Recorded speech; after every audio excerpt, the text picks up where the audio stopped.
因为囝西少的关系，高雄114学年度有42间国小，新生报到人数无90个人，其中有3间学校才1个尔。教育局表示讲，这是政府培养人数最少来做合并的标准。不过学生无到40人的学校呢，就要提出改善计划。真侪偏乡而且真细间的学校，因是拍拼伫咧办特色教育，要甲学生囡仔留落来。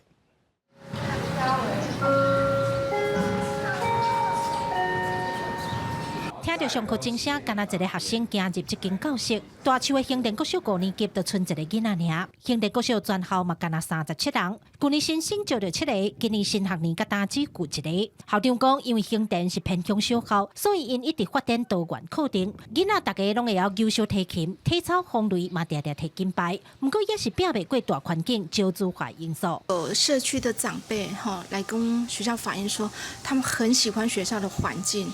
或者是有一些爸爸妈妈来看过我们学校的简介以后，他也很喜欢我们学校提供的这么多元的学习的方案。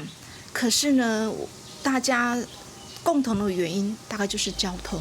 其实114学年度，高雄市拢总有42间国小新生人数无90人，其中有3间学校只有1个，就包括兴田国小。同款是偏乡并市办特色课程的6区新威国小，去年无新生，今年煞有4个。不过学校甲家长也是决定，新的学年度要并校，正做美浓公兴国小分校。教育局表示，未用学生人数来做甘麦废除，也是并校的标准。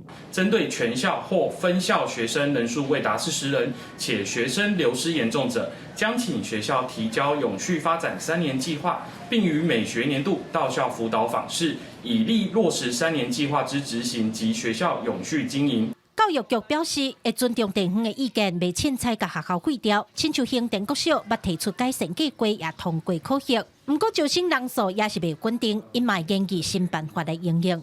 记者柯家珠、柯昭勇、高雄场报道。